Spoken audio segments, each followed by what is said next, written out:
What happens when one of the biggest fourth-generation K-pop groups openly talks about the kings of the industry? What if a single sentence, a brief comment, or even a subtle gesture from a Stray Kids member about BTS ignites an absolute wildfire across every corner of the internet? Are these moments genuine admiration, innocent slips, or something that fans on both sides simply cannot let go? You're about to dive into one of the most heated, most debated, and most emotionally charged crossover topics in modern K-pop history.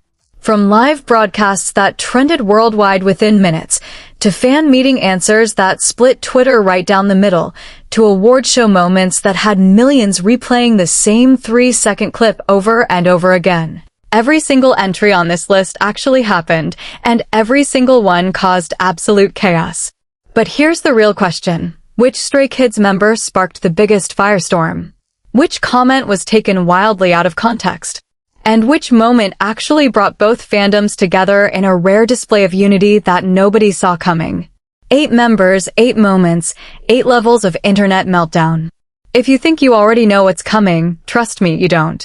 This is the countdown you didn't know you needed, and once we start, there's no turning back. Let's get into it. Number 8, Bang Chan, the leader who played BTS on Live and broke the internet. You want to talk about a moment that literally split K-pop Twitter into 2 warring factions overnight? Then you need to hear about what Bang Chan did during one of his legendary Chan's Room live broadcasts, a moment so simple on the surface, yet so explosive in its aftermath, that it trended in over 15 countries and had fan accounts writing entire thread essays about respect, rivalry, and what it truly means to acknowledge greatness in an industry that thrives on competition. Let's set the scene properly, because if you don't understand the context, you'll never understand why this blew up the way it did.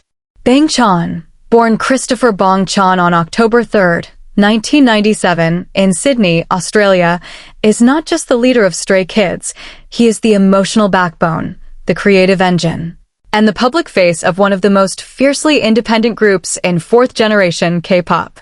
This is a man who trained at JYP Entertainment for nearly 7 years, survived multiple elimination rounds, handpicked his own members for the group's survival show, and went on to co-produce and co-write virtually every single track Stray Kids has ever released. He is not someone who speaks carelessly. He is not someone who drops names for clout. When Bang Chan says something, the entire fandom, and often the entire industry, pays attention. And that's exactly why what happened during one particular episode of Chan's Room sent shockwaves through the K-pop world that nobody was prepared for. For those who don't know, Chan's Room was Bang Chan's regular late-night live broadcast series, originally hosted on VLive, where he would sit in front of his camera, sometimes in the studio, sometimes in his dorm, wearing his headphones, and just talk to fans while playing music. It was intimate, it was raw, it was unscripted, and it became one of the most beloved solo live series, and all of K-pop fans tuned in religiously, not just for his warmth and humor, but because Bang Chan had this habit of playing songs from other artists, and not just any artists. He would play tracks from across genres, across generations, across companies, and he would break them down with genuine musical appreciation. He'd talk about production choices, vocal arrangements, the emotion behind a melody. It was like getting a free masterclass from a working producer who happened to also be an idol.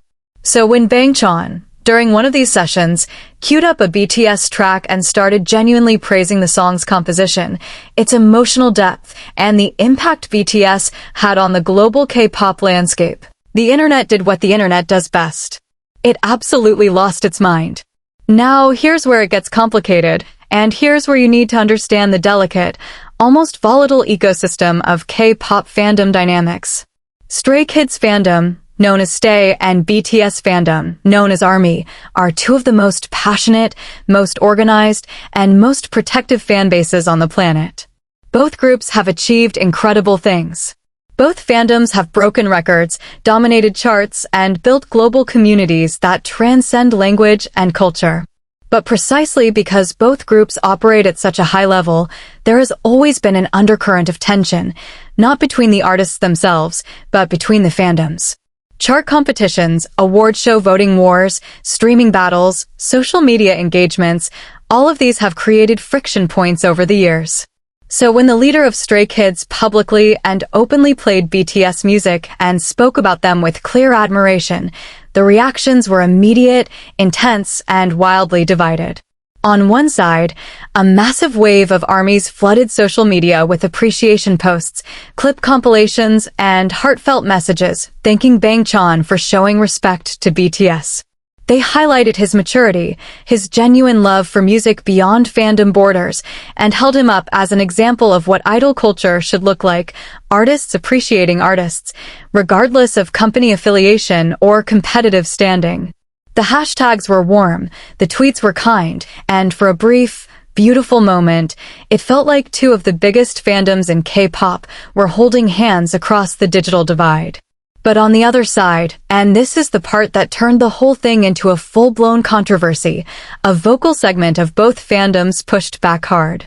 Some stays felt uncomfortable, arguing that Bangchan didn't need to publicly praise a group that their fandom was constantly being compared to and measured against. They saw it as unnecessary, as feeding into a hierarchy that positioned BTS as untouchable seniors that every other group had to bow to. Meanwhile, a separate faction of ARMYs took a more cynical view, questioning whether the moment was genuine admiration or a calculated move to earn goodwill from the biggest fandom in the world. The discourse spiraled. Quote tweets turned into arguments. Arguments turned into mass blocking campaigns. Fan translators were working overtime to provide context in multiple languages, and K-pop media outlets started picking up the story, which only amplified the noise further. But here's what got lost in all the chaos, and this is the part that matters most. If you actually went back and watched the original live broadcast, unedited, without the fan wars and the hot takes and the agenda-driven clip cutting, what you saw was something remarkably simple. You saw a young man, sitting alone in a room late at night, wearing oversized headphones, playing a song he genuinely loved, and talking about why he thought it was beautiful. There was no agenda. There was no calculation. There was just a musician appreciating another musician's work. And maybe that's the most powerful statement Bangchan made that night, not through his words, but through his refusal to see music as a competition. He didn't play that song because BTS was BTS. He played it because the song was good. And in an industry where everything is measured in wins, charts, and numbers, that kind of pure, uncomplicated love for the craft is rarer than any award or record. The debate eventually cooled down, as these things always do, but the moment itself became permanently etched into K-pop discourse history. It's referenced in fan discussions to this day, used as both a positive example and a cautionary tale, depending on who's telling the story. And Bangchan? He never addressed the controversy. He never explained himself. He never apologized.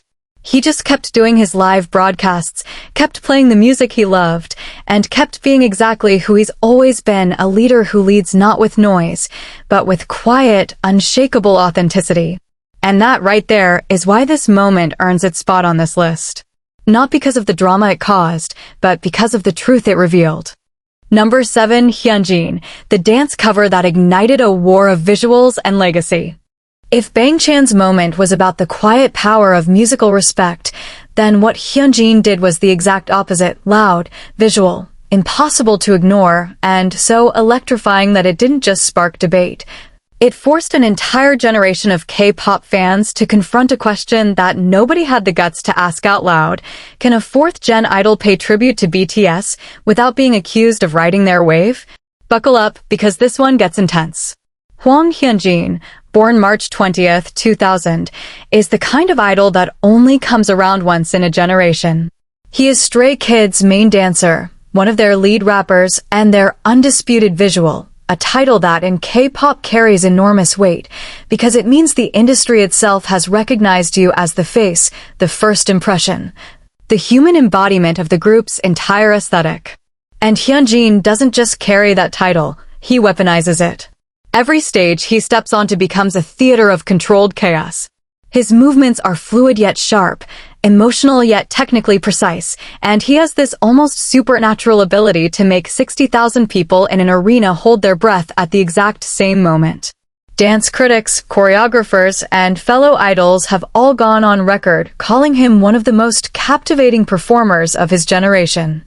So when Hyunjin, during a highly visible moment, performed choreography that directly referenced BTS, executing moves that were unmistakably tied to one of BTS's most iconic performance pieces, the K-pop world didn't just notice.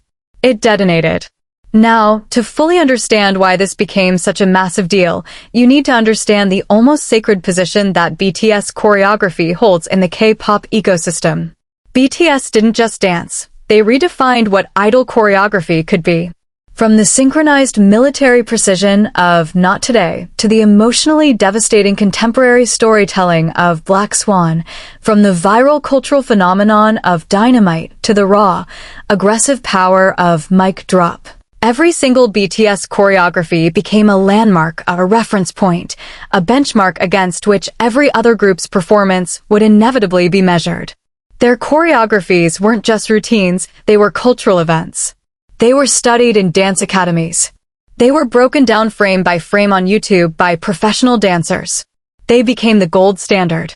So when an idol of Hyunjin's caliber, someone who is himself considered a generational talent, chose to reference that body of work, the implications were enormous, and the interpretations were wildly, sometimes violently, divided. The first wave of reaction was overwhelmingly positive. Dance enthusiasts across platforms like TikTok, YouTube, and Twitter flooded their timelines with side-by-side comparisons, praising Hyunjin's execution, his respect for the original choreography, and his ability to add his own artistic flavor while still honoring the source material. Professional dance reaction channels, the ones with millions of subscribers who break down K-pop choreography for a living, jumped on it immediately, analyzing every transition, every angle, every micro-expression. The consensus among the dance community was clear. This was not imitation.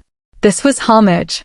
This was one elite performer tipping his hat to the legacy that came before him, and doing it with enough skill and artistry to make it feel like a conversation between equals rather than a student copying a teacher. But K-pop fandom is never that simple, is it? Because while the dance community was celebrating, the fan communities were going to war. And the battlefield was brutal. A significant portion of armies took offense, and their argument wasn't without merit from their perspective. They felt that BTS's choreography was being used, consciously or not, to generate buzz for another group. They pointed out that BTS spent years perfecting their craft, enduring grueling practice schedules, working with world-class choreographers like Sun Sung-duk, and pouring blood, sweat, and literal tears into creating performances that would change the industry forever. To see those moves referenced in a context that would inevitably draw comparisons, they argued, felt reductive. It felt like their legacy was being borrowed. Some went further, accusing Hyunjin of deliberately choosing BTS-associated choreography because he knew it would generate attention, engagement, and discourse, essentially using BTS's cultural capital as a promotional tool. The accusation stung, and Stays fired back with equal intensity.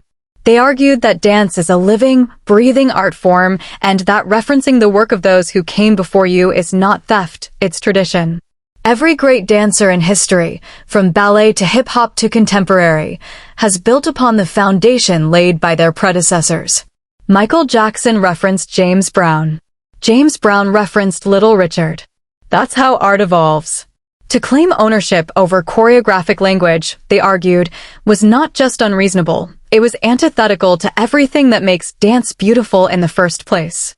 They flooded timelines with clips of BTS themselves referencing older artists, covering songs from their seniors, and performing tribute stages, pointing out the double standard with surgical precision. The debate raged for days. Trending hashtags went up and came down. Fan accounts posted lengthy threads with timestamps, receipts, and analysis. K-pop commentary channels on YouTube produced 20-minute video essays dissecting the controversy from every possible angle. Even non-K-pop media outlets picked up the story, fascinated by the intensity of a fandom war sparked by a dance performance. But here's the thing that almost everyone missed while they were too busy fighting, and this is the detail that makes this entry genuinely special. If you watched Hyunjin's original performance closely, if you paid attention not just to his body, but to his face, to his eyes, to the almost reverent way he approached those specific moments in the choreography, you would have seen something that no amount of Twitter discourse could capture. You would have seen genuine emotion. You would have seen a young performer who grew up watching BTS, who was inspired by BTS, who chose this path in part because BTS showed him and millions of others that it was possible, channeling all of that admiration, all of that gratitude, all of that deeply personal history into his body and putting it on display for the world to see. Hyunjin didn't reference BTS choreography because he wanted clout. He did it because those dances meant something to him. They were part of his story. They were woven into the fabric of who he became as an artist. And when he moved through those steps, he wasn't performing for the cameras or the fans or the algorithms. He was performing for the kid he used to be, the one who watched BTS stages on a tiny screen and dreamed of one day standing on a stage that big. That's the part of the story that gets lost in the noise, and it's the part that matters most. Because at the end of the day, behind every fandom war, behind every trending hashtag, behind every hot take and counter take, there are real human beings making real art for real reasons. And sometimes those reasons are as simple and as powerful as a young man saying, through the only language he knows better than words, through movement, through dance, through the poetry of the body, thank you for showing me the way. The controversy faded, as all controversies do. But the performance itself? That lives forever. And every time someone watches it, really watches it, they see exactly what Hyunjin intended, not competition, not comparison, but connection. A bridge built in motion between two generations of artists who changed the world in their own ways. And that is something no fandom war can ever take away. Number 6, Felix, the innocent fan meeting answer that nobody was ready for. If the previous entries on this list proved anything, it's that in the world of K-pop, it doesn't matter how big your heart is, the moment you open your mouth about BTS, the universe holds its breath and waits for the explosion. But what happens when the person speaking is someone so universally beloved, so impossibly warm, so radiantly genuine that even rival fandoms have a hard time saying anything bad about him? What happens when that person is Felix, and what happens when his answer at a fan meeting gets ripped from its context, uploaded in a 6-second clip, and turns into one of the most emotionally charged debates K-pop Twitter has seen in months? What happens is pure, unfiltered chaos wrapped in a voice deeper than the Mariana Trench. Let's talk about it. Felix, born Lee Yongbok on September 15, 2000, in Sydney, Australia, is one of the most fascinating paradoxes in the entire K-pop industry. On one hand, you have his visuals, ethereal, almost otherworldly, with a constellation of freckles scattered across his face that fans have literally written poetry about, soft features that make him look like a character from a Studio Ghibli film, and a smile so bright it has genuinely been described by Korean media as sunshine in human form. On the other hand, you have his voice, a baritone so deep, so resonant, so unexpectedly powerful that it has become one of the most recognizable sonic signatures in all of fourth-generation K-pop. When Felix speaks, the ground vibrates. When Felix raps, the air changes texture. He is a walking contradiction, a gentle soul wrapped in a thunderstorm of a voice, and that duality is precisely what makes him one of the most beloved idols on the planet. Not just in the Stay fandom, across all fandoms. Felix is the kind of idol that even people who don't follow Stray Kids will admit they adore. He radiates kindness the way the sun radiates heat, effortlessly, constantly, and without asking for anything in return. He bakes for his members. He writes heartfelt letters to fans. He cries on camera when talking about how grateful he is. He is, by virtually every account, one of the genuinely nicest human beings in the entertainment industry. And that reputation, that universal goodwill, is exactly what made the fan meeting incident hit so differently. Here's what happened.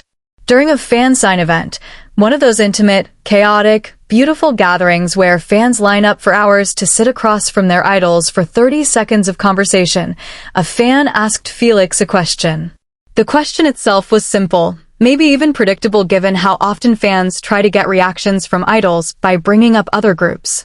The fan asked Felix about BTS, specifically about their music, their impact, and what he personally thought about them as artists.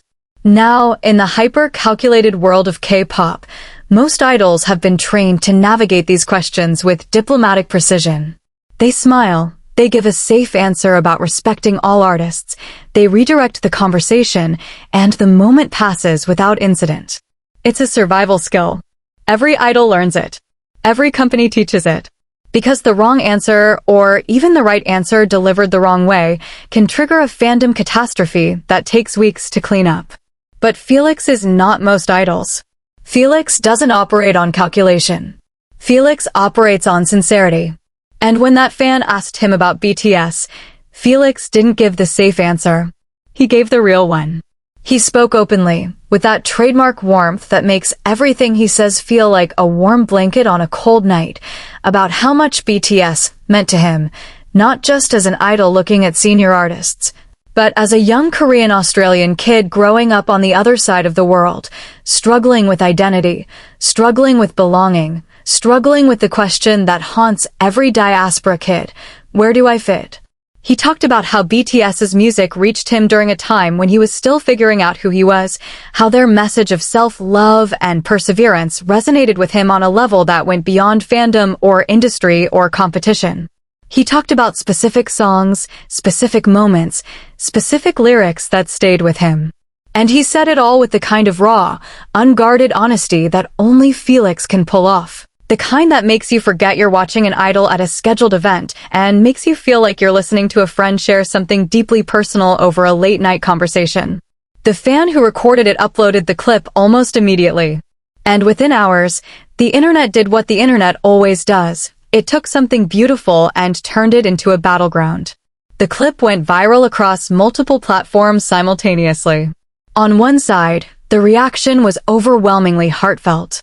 Armies embraced Felix with open arms, flooding social media with messages of love, gratitude, and respect.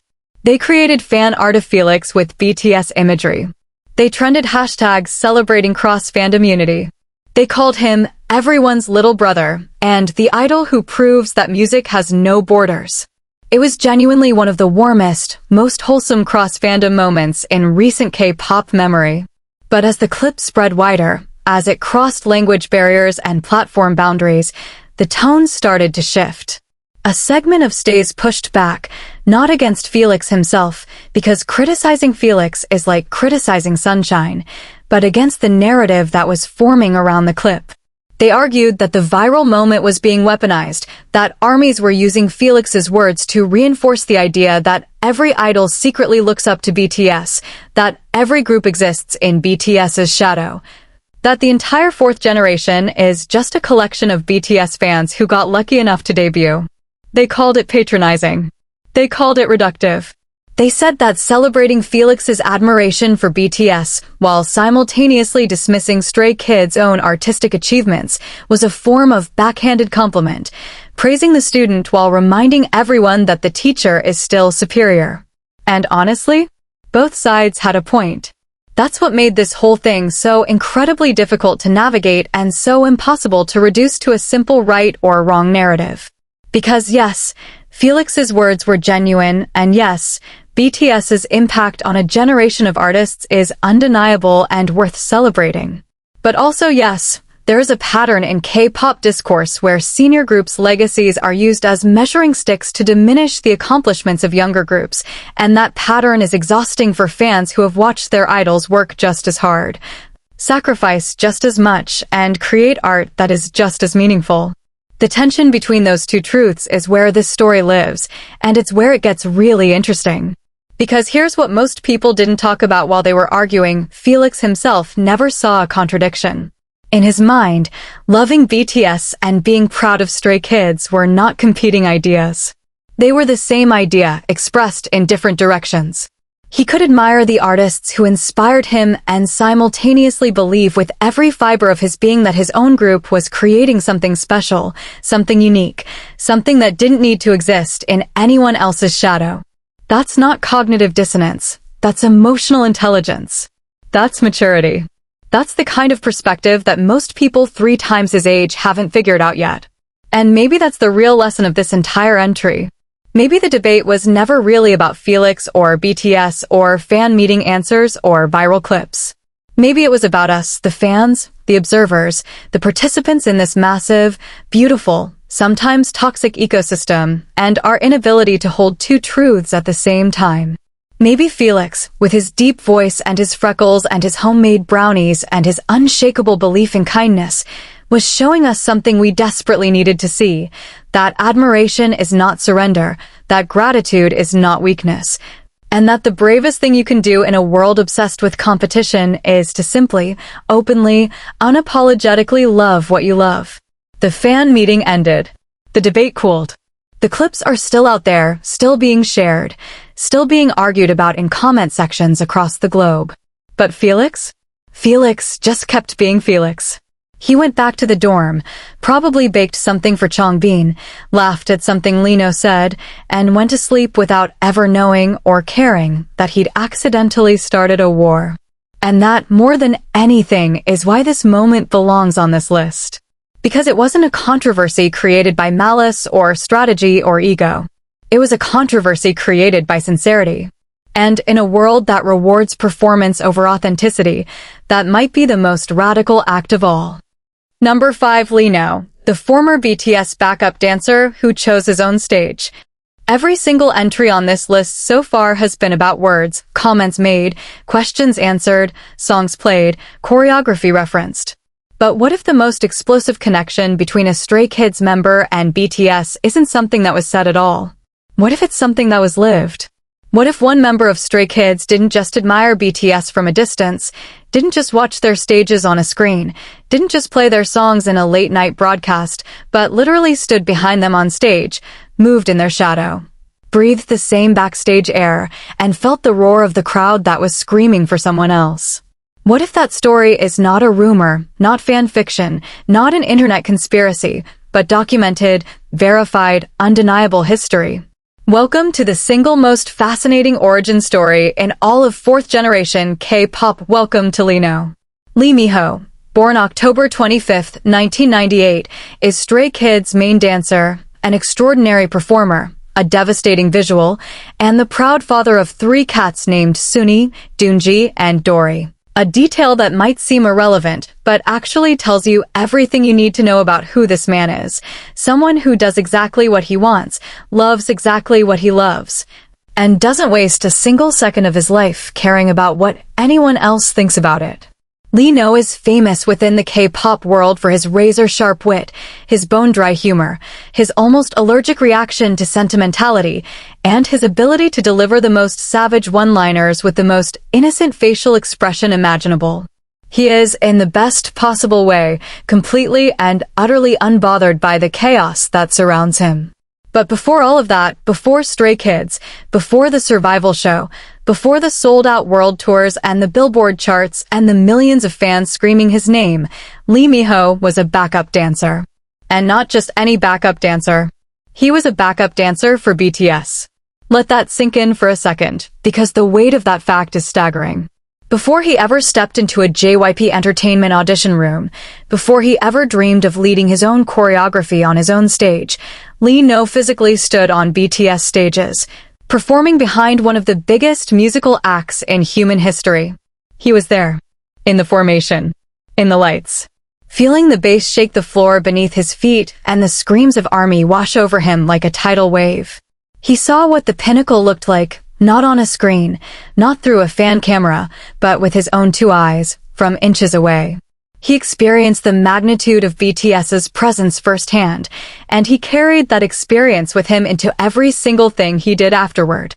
This piece of K-pop history has been confirmed, discussed, and dissected endlessly since it first became widely known. And every single time it resurfaces, whether in an interview, a fan-compiled thread, a variety show mention, or a casual reference during a live broadcast, it triggers an absolute earthquake across the fandom landscape. The reactions follow a pattern so predictable it's almost formulaic at this point, yet the intensity never diminishes. ARMYs, naturally, find the story fascinating. Many of them embrace it with pride, pointing to it as yet another piece of evidence that BTS's gravitational pull shaped the trajectories of countless artists across the industry. Even Stray Kids' main dancer started his journey on a BTS stage, they'll write, and it's hard to argue with the poetry of that narrative. It's a great story. It's cinematic. It's the kind of detail that would show up in a documentary montage with swelling orchestral music in the background. And, honestly, they're not wrong to find it meaningful.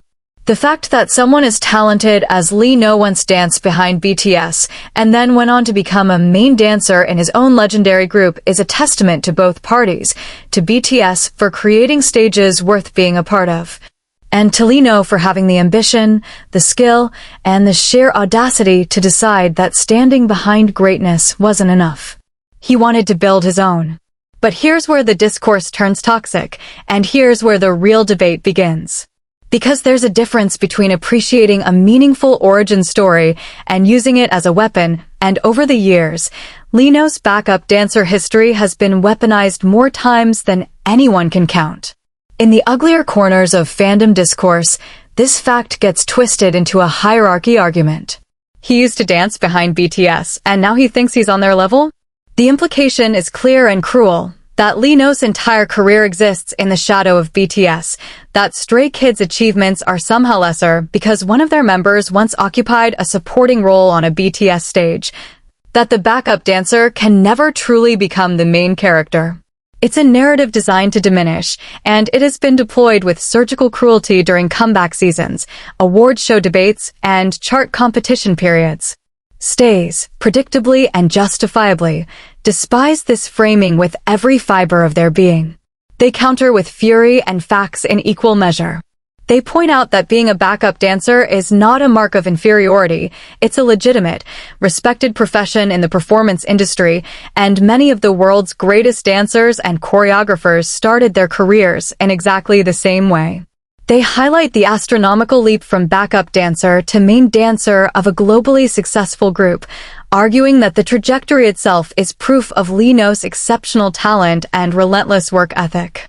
They compile clips, statistics, and critical assessments to demonstrate that Lee Know's dancing is not derivative of BTS's style, but a completely distinct artistic language, sharper, more feline, more unpredictable. Built on a foundation of technical precision and improvisational instinct that is uniquely his. And they ask a question that cuts right to the heart of the matter. Why should a chapter in someone's past define the entirety of their present? But perhaps the most compelling voice in this entire debate is the one that speaks the least, Lee Know himself. Because here's the thing about Miho that makes this entry genuinely extraordinary. He has never once shown even a flicker of discomfort, embarrassment, or defensiveness about his backup dancer history. Not once. In a world where image management is everything, where idols carefully curate every public statement to avoid controversy, where PR teams spend hours crafting responses to potentially sensitive topics, Lee Know just doesn't care. He has acknowledged his time as a backup dancer with the same casual indifference he applies to literally everything else in his life. No grand speeches about being grateful. No dramatic narratives about overcoming his past. No carefully worded statements designed to appease both fandoms. Just a shrug, a half smile, and the unspoken understanding that his history is his history, and it neither defines him nor diminishes him. And that attitude, that almost aggressively unbothered, supremely confident, take it or leave it energy, is what drives both fandoms absolutely insane, albeit for completely different reasons. Armies who want him to be more openly grateful for the BTS connection are frustrated by his nonchalance. Stays who want him to push back against the diminishing narratives are frustrated by his silence. Everyone wants him to say something, to take a side, to feed the discourse machine. And Lee Know simply refuses. He dances. He performs. He goes home to his cats.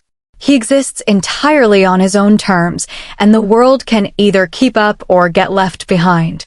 There's a moment, and this is the detail that transforms this entry from interesting to genuinely profound, during a Stray Kids concert, when Lee Know hits the center of the stage during a dance break and the arena erupts. Tens of thousands of voices screaming his name.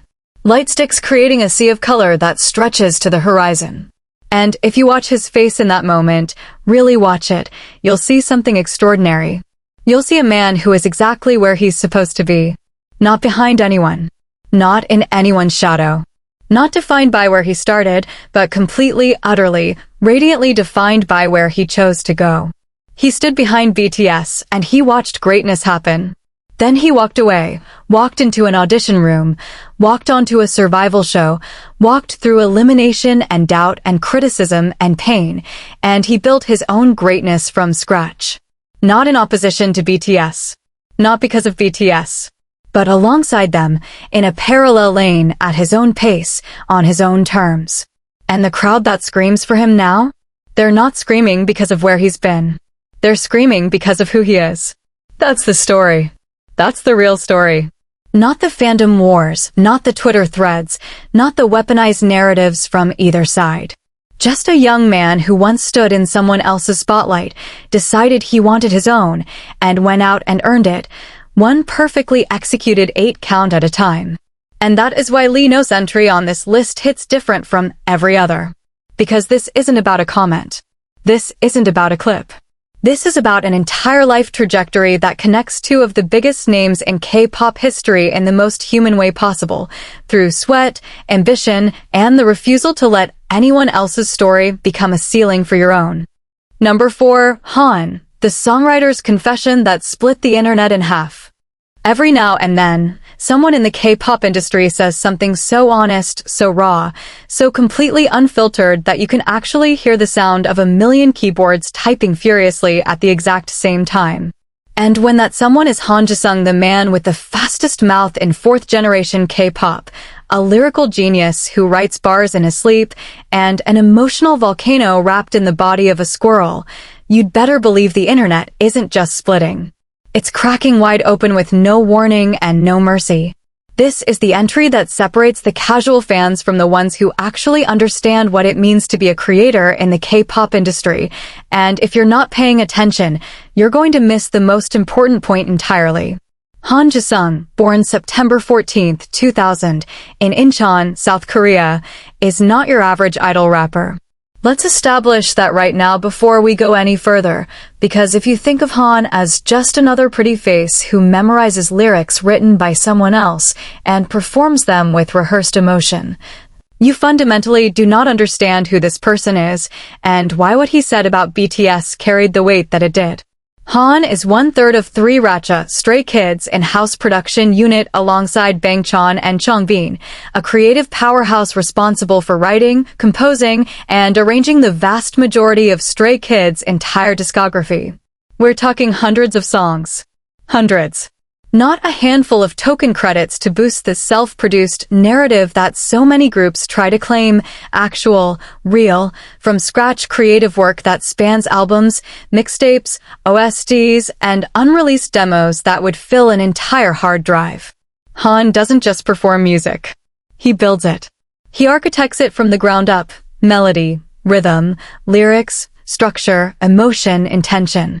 He sits in studios at 3 in the morning, headphones on, eyes bloodshot, agonizing over whether a single syllable in the second verse carries the right emotional weight. He is, in every meaningful sense of the word, a musician first and an idol second.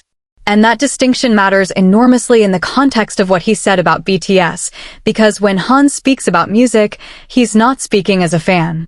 He's not speaking as a junior idol paying respects to a senior group. He's speaking as a fellow craftsman, one builder looking at another builder's work and evaluating it with the eye of someone who knows exactly how hard it is to lay each brick.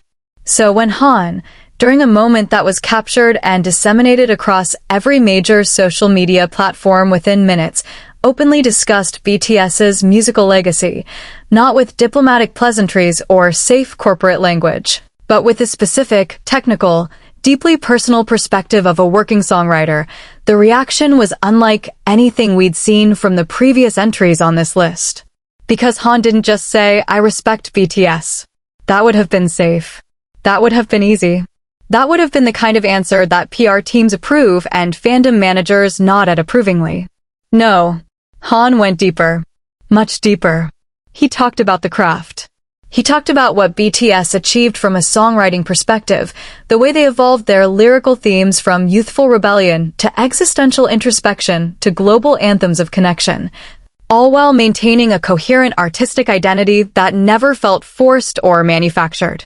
He talked about specific albums, specific creative choices, specific moments in BTS's discography where you could feel the growth, where you could hear the ambition expanding in real time, where the music stopped being K-pop in the traditional sense and became something genuinely borderless.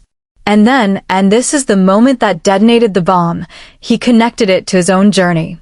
He talked about how studying BTS's evolution as songwriters influenced how he approached his own work with 3RACHA. Not copying, not imitating, but learning, understanding.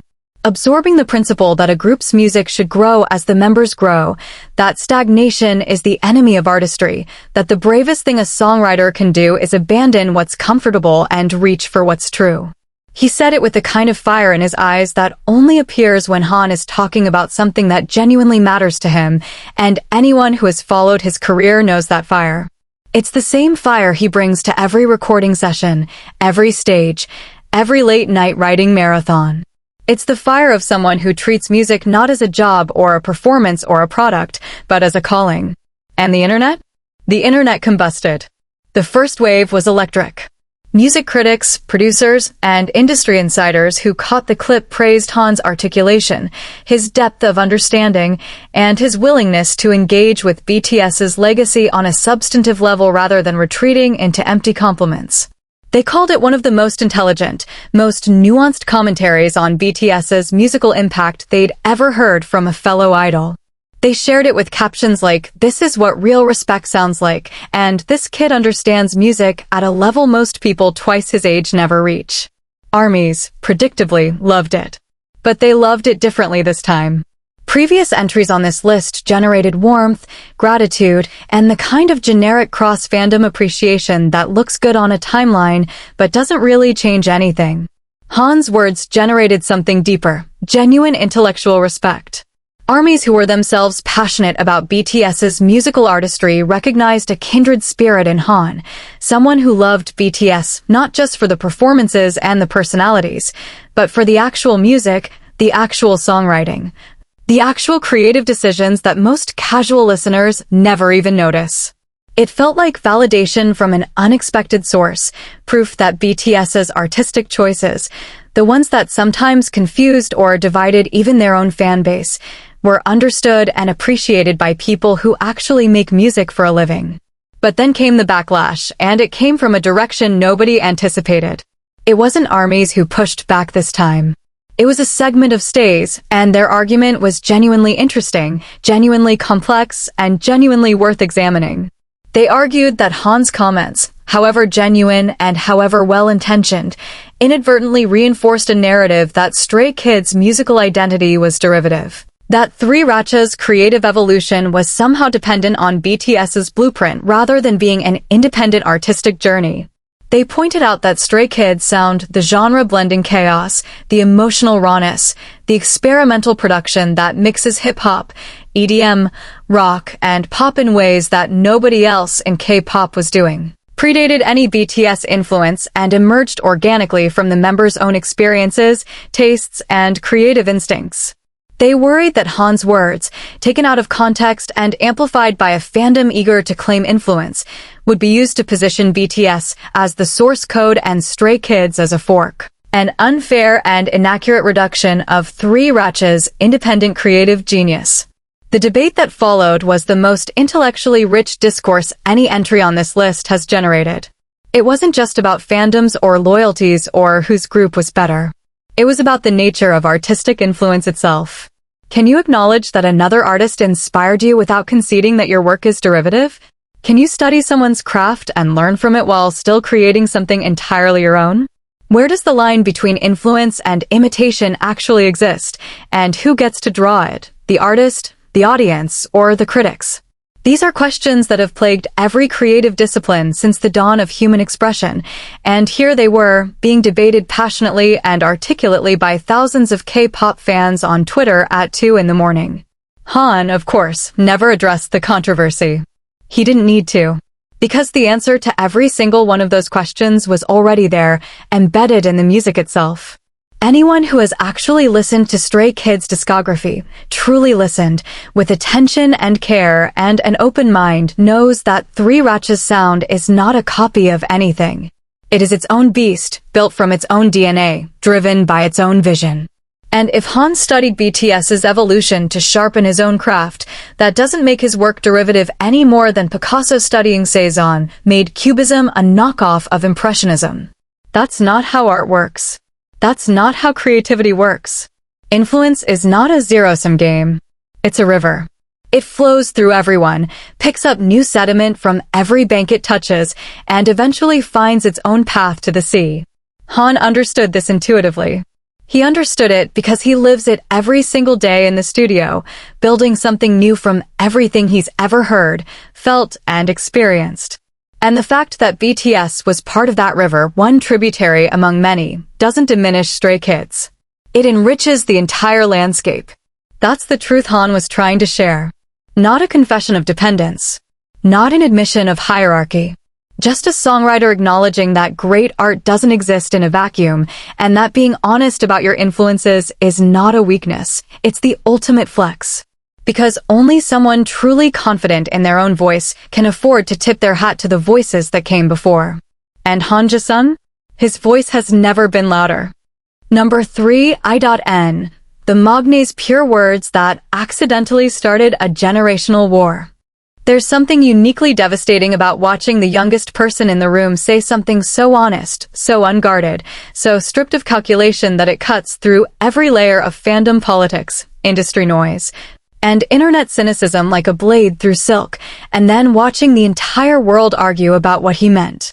That's exactly what happened with Yang Hyunjin, and if you think the Magnae of Stray Kids is too young, too sweet, or too soft to generate the kind of controversy that shakes the foundations of K-pop discourse, then you have gravely, catastrophically underestimated the quiet power of innocence in an industry built on performance.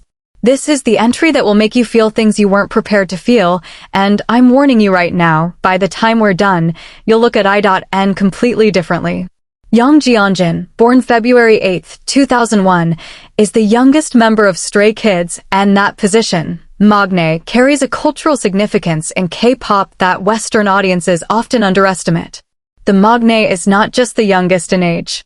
The Magnae is the emotional anchor, the protected one, the member that the entire group unconsciously shields from the harshest parts of the industry. The Magnae is the one fans feel most protective over, most tender toward, most instinctively defensive about. When a Magnae smiles, the fandom melts. When a Magnae cries, the fandom rages. And when a Magnae speaks with unfiltered honesty about something as loaded as BTS, the fandom, every fandom, short-circuits. I.N debuted with Stray Kids in 2018 at just 17 years old, and in those earliest days, he was the textbook definition of a Magnae, bright-eyed, brace-faced, perpetually smiling, still growing into his voice and his stage presence and his identity as a performer. But here's what people often forget about Hyunjin. He chose this. He wasn't scouted off the street. He wasn't placed in a group by an algorithm. He walked into JYP Entertainment. He survived the audition process. He fought through the survival show, and he earned his place in Stray Kids through sheer force of will and talent. Beneath that angelic smile and that choir boy voice was a kid with iron in his spine and fire in his heart. And over the years, that fire has only grown. I.N's vocal development alone is one of the most impressive growth arcs in recent K-pop history, from a slightly thin, uncertain tone in the early albums to a rich, confident, emotionally textured voice that now anchors some of Stray Kids' most powerful ballads and emotional tracks. He didn't just grow up in front of the cameras. He evolved. And it was during one of those moments of evolution, a moment where the boy was visibly, palpably becoming a man, that I.N said the words about BTS that nobody was ready for. The setting matters. It always matters with these things because context is the first casualty of fandom warfare.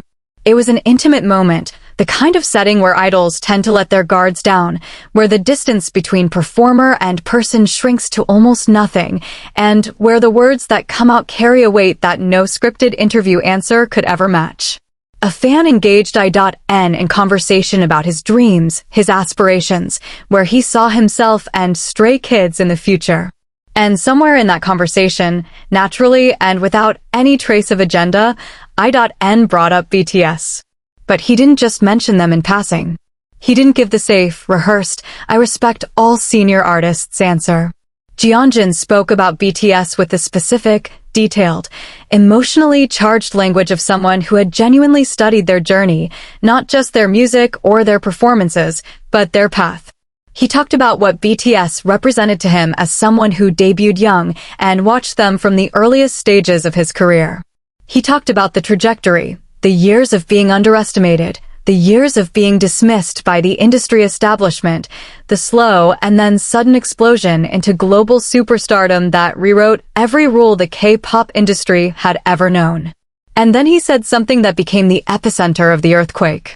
He expressed a hope quietly, almost shyly, the way only Hyunjin can, that Stray Kids could one day achieve something similar. Not the same, not identical, but something in that same stratosphere of impact, of meaning, of legacy. He wanted Stray Kids to matter the way BTS mattered. He wanted their music to reach people the way BTS's music reached people. He wanted the group he'd given his teenage years to, the group he'd sacrificed normal high school experiences for, the group that was essentially his family.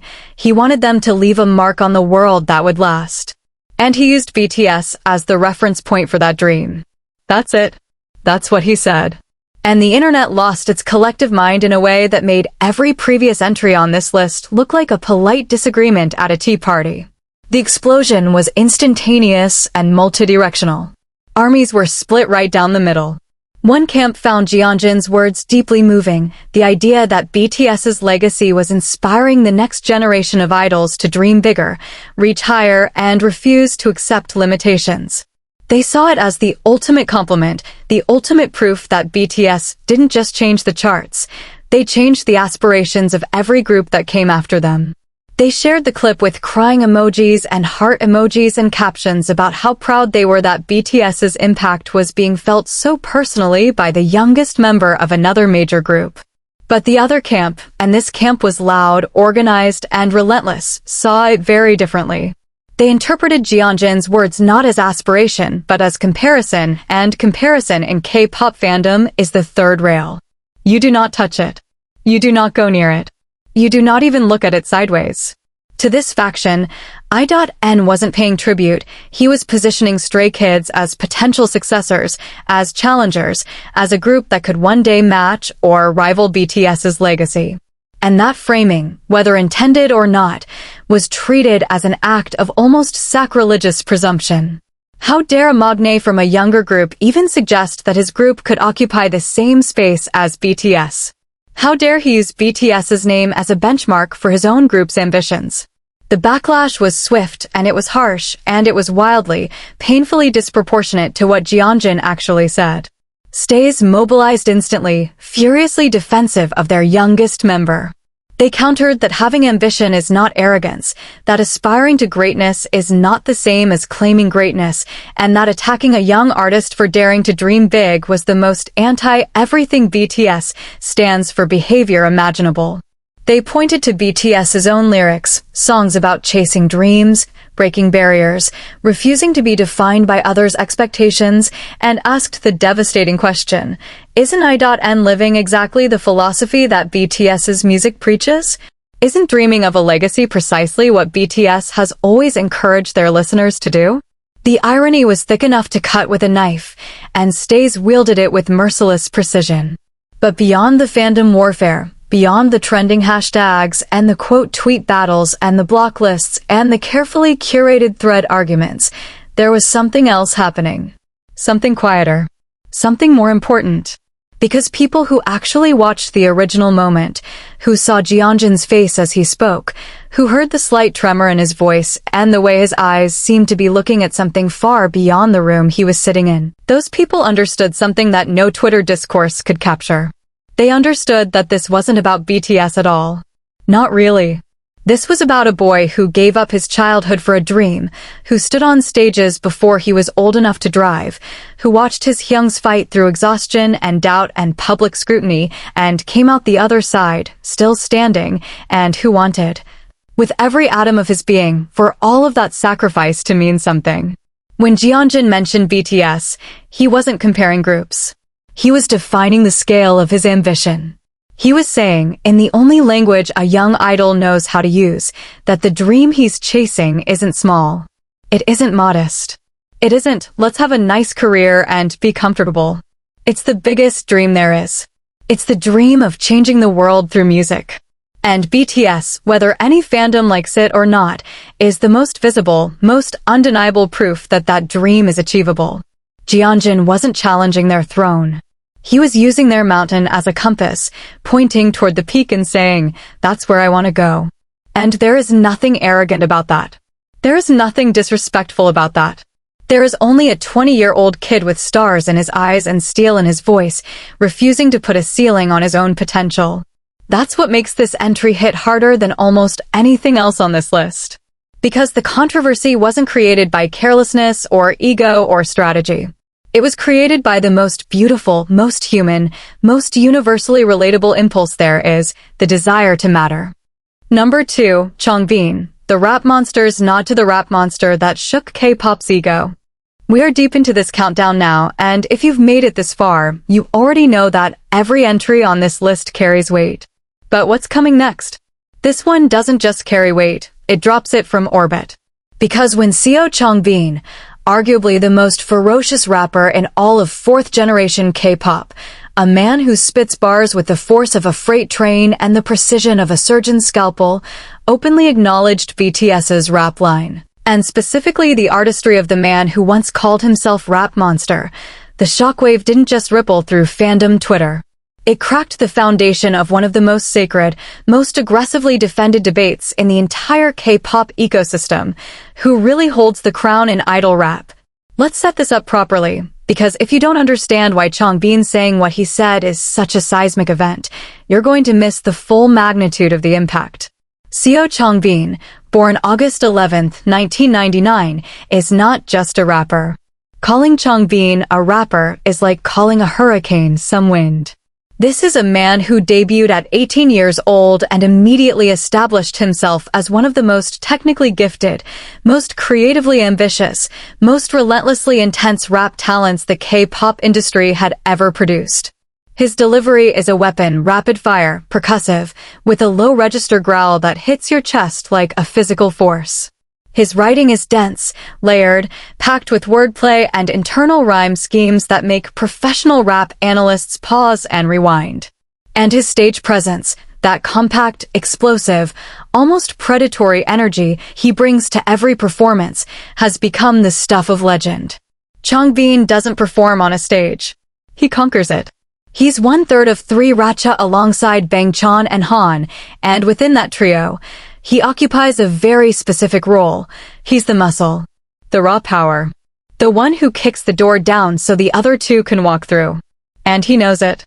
Changbin carries himself with the quiet confidence of someone who has spent thousands of hours in the studio perfecting his craft and knows exactly how good he is. He doesn't need validation. He doesn't seek approval. He makes music that he's proud of, performs it with everything he has, and lets the work speak for itself. That self-assurance is central to Changbin's identity as an artist, and it's central to understanding why his comments about BTS's rap line hit the K-pop world like a Category 5 hurricane. Because here's the thing, in the hyper-competitive landscape of K-pop rap, acknowledging another group's rappers is loaded in a way that acknowledging their vocals or their dance is not. Rap in K-pop has always carried an extra layer of tension, an extra layer of legitimacy discourse, an extra layer of who's real and who's just an idol playing rapper. It's a debate that's been raging since the first generation, and it shows no signs of dying down. And at the center of that debate, towering above everyone else, is BTS's rap line, RM, Suga, and J-Hope, 3 artists who didn't just legitimize idol rap, they obliterated every argument against it. RM went from an underground battle rapper named Rap Monster to a United Nations speaker and one of the most respected lyricists in Korean music history. Suga, under his August D alter ego, released solo albums that were critically acclaimed not as good for an idol, but as genuinely great hip-hop records that could stand alongside anything in the Korean rap scene. J-Hope transformed from an underestimated dancer turned rapper into a sonic architect whose Jack in the Box album showcased a range and depth that stunned even his most ardent supporters. Together, they formed a rap line that changed what was possible, what was acceptable, and what was expected from idol rappers. Their legacy in this space is not up for debate. It's historical fact. So when Changbin, someone who has every reason to position himself as the best, someone whose entire brand is built on supreme confidence in his own abilities, someone who could easily have deflected or given a non-answer, chose to specifically and publicly acknowledge the quality, the impact, and the artistry of BTS's rap line, the implications were enormous. And the details of how he did it made it even more explosive. Changbin didn't offer a generic, surface-level compliment. He didn't say, they're good, and move on. He engaged with their work on a technical level, the kind of level that only someone who genuinely studies rap as a craft would recognize and articulate.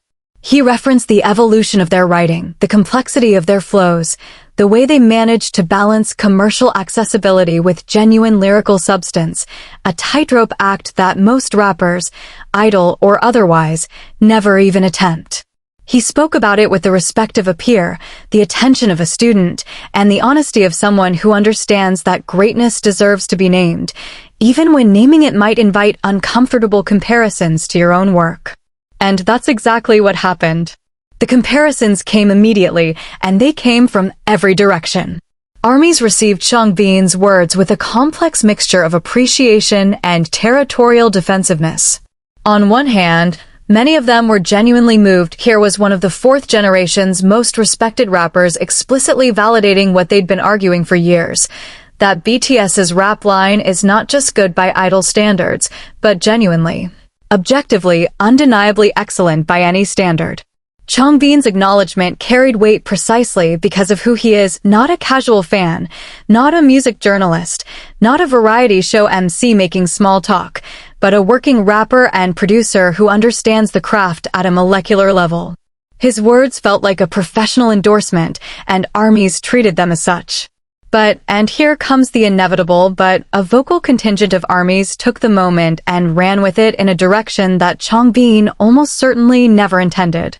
They used his acknowledgement as ammunition in the never-ending BTS rap line is superior to every other idol rap line discourse, framing his words as a concession. Proof that even the best rappers from younger generations recognized that BTS's rap line existed on a different level, an unreachable tier, a throne that no amount of technical skill or creative ambition could challenge. They clipped, they quoted, they compiled, and they weaponized. And the message, whether stated explicitly or implied through the curation, was clear. Changbin just admitted that BTS is better. Stays erupted. And their fury was not performative, it was genuine, deeply felt, and rooted in a frustration that had been building for years. Because Changbin didn't say BTS was better. He said they were great. And in the twisted logic of fandom warfare, those two things had been deliberately conflated to serve a narrative that diminished Stray Kids' own rap legacy. Stays pointed to Changbin's own body of work with righteous indignation, the hundreds of songs he'd written, the countless verses he'd delivered with a technical proficiency that left professional rappers stunned, the live performances where he freestyled with a fluency that most idols could never dream of achieving. They argued that Changbin's acknowledgement of BTS's rap line was an act of confidence, not submission, that only someone secure in their own abilities could afford to praise their peers so openly, and that insecure artists are the ones who tear others down, not the ones who lift them up. The debate spiraled into one of the most intense, most prolonged, most analytically rigorous fandom battles in recent K-pop history.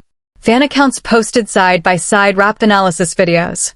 Music theory channels broke down flow patterns, rhyme density, and syllabic complexity across both groups' discographies. Entire essays were written, some of them genuinely brilliant, some of them unhinged, most of them somewhere in between, about the nature of excellence in idol rap and whether comparative rankings serve any purpose beyond fueling ego and conflict.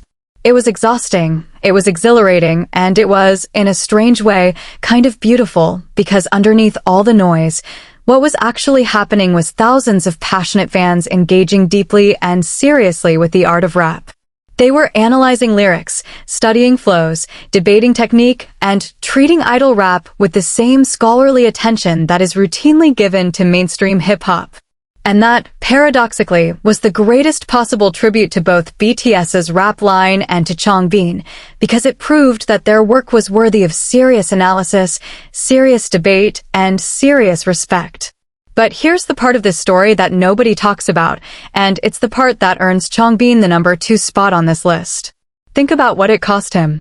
Think about what Changbin knew would happen when he said what he said. He's not naive. He's not unaware of fandom dynamics. He knew, with absolute certainty, that praising BTS's rap line would be clipped, would be shared, would be debated, would be used against him. He knew that a segment of his own fandom would be uncomfortable. He knew that a segment of the other fandom would weaponize it. He knew that the internet would turn his genuine artistic appreciation into a battlefield. And he said it anyway. He said it because it was true. He said it because he respects the craft too much to pretend otherwise. Number 1, Seungmin, the vocal king's one sentence that crowned and cursed him overnight. This is it. The summit. The peak. The moment that every entry before this one has been building toward, the single most debated, most dissected, most emotionally charged intersection between a Stray Kids member and BTS in the entire history of this discourse. And it belongs to the one member that most casual observers would never have predicted. Not the leader. Not the main dancer. Not the powerhouse rappers of 3 Racha. Not the viral-ready visuals. It belongs to Kim Seungmin, the quiet fortress, the vocal backbone, the member who has never once in his career chased controversy, never sought the spotlight for anything other than his craft, and never, not once, said a single word that wasn't measured, intentional and true. And that's precisely why, when Seungmin finally did say something about BTS, one sentence, just one, delivered with the calm precision of a man who knows exactly what he's saying and exactly what it means, the explosion that followed dwarfed everything else on this list combined. Because when the quietest person in the room finally speaks, the entire world stops to listen. And what they heard changed the conversation forever. Kim Seungmin, born September 22, 2000, is the member of Stray Kids that industry insiders, vocal coaches, and music producers consistently point to when asked who the most underrated idol in the 4th generation is. And if that assessment frustrates you, if it feels like an insult wrapped in a compliment, good, because it should. Because the fact that Seungmin is even considered underrated is one of the greatest injustices in modern K-pop. This is a man whose vocal ability is so technically refined, so consistently excellent, so utterly reliable under every conceivable condition, live stages, recording sessions, exhausting concert tours, emotional ballads, high-energy anthems, that he has become the standard against which Stray Kids' entire vocal identity is measured. He is the anchor, the foundation, the voice that holds the formation together when everything else is chaos. His tone is clean, warm, and instantly recognizable. His pitch is immaculate, the kind of natural accuracy that vocal coaches spend years trying to teach and most students never fully achieve. His emotional delivery, often overlooked by fans who gravitate toward flashier performers, is devastatingly effective in its restraint. He doesn't oversing, doesn't force emotion, doesn't rely on runs or ad-libs to manufacture intensity. He simply sings the truth of the song, and the truth does the rest. Seungmin is also, notably, one of the most disciplined and studious members of Stray Kids. He approaches music with an almost academic rigor, analyzing techniques, studying other artists, constantly refining his craft with a quiet obsessiveness that rarely makes it into variety show highlight reels, but is visible to anyone who pays close attention. He's a student of the art form in the truest sense, and he carries that scholarly respect for music into every conversation he has about it. Which brings us to the moment. The moment that turned Kim Seungmin from Stray Kids' reliable main vocalist into the epicenter of the most explosive cross-fandom debate this topic has ever produced. It happened during a context where Seungmin was discussing vocals, not casually, not in passing, but with the focused intentionality of someone who had clearly thought about what he wanted to say before he said it. The conversation touched on BTS, specifically on their vocal line, Jimin, V, Jin, and Jungkook, four voices that, like BTS's rap line, had redefined what was possible in K-pop and set benchmarks that an entire generation of idols would spend their careers chasing. BTS's vocal line is sacred territory in K-pop fandom. Jungkook's versatility and power. Jimin's ethereal, emotionally devastating tone. V's rich, baritone depth that can shift from jazz to soul to pop with effortless fluidity. Jin's crystalline clarity and the heartbreaking sincerity he brings to every note. Together, they created some of the most iconic vocal moments in K-pop history, moments that transcended technique and entered the realm of pure emotional experience. Criticizing them is unthinkable. Comparing to them is dangerous. And praising them, as every entry on this list has demonstrated, is a minefield in its own right. So when Seungmin spoke about BTS's vocals, he did something that nobody on this list had done before. He didn't just praise them generically. He didn't just acknowledge their impact broadly. He engaged with them as a fellow vocalist, artist to artist, voice to voice, and in doing so, he said something that was simultaneously the most respectful and the most provocative thing any Stray Kids member has ever said about BTS. He drew a connection. He spoke about what he learned from listening to their vocal approach, about specific qualities in their delivery that he admired and had studied, and then, and this is the sentence that detonated the nuclear warhead, he articulated how that study had shaped his own philosophy of what a K-pop vocalist should be, while making it unmistakably clear that his conclusion, his vision, his artistic destination was different from theirs. Not lesser. Not greater. Different. He was saying, with the quiet authority of someone who has spent his entire adult life studying the human voice, that he had walked into the same cathedral of vocal excellence that BTS's vocal line had built. He had studied every arch and every pillar and every stained glass window. He had learned everything it had to teach him, and then he had walked out the other door and started building his own cathedral. On his own land. With his own blueprints. In his own name. The internet didn't just explode.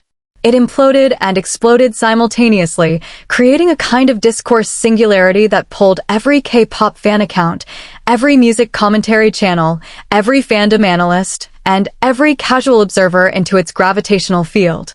Because Seungmin's words existed in a space that was genuinely unprecedented, a space between tribute and declaration of independence, between humility and ambition, between acknowledging the giants who came before and announcing that a new giant had arrived.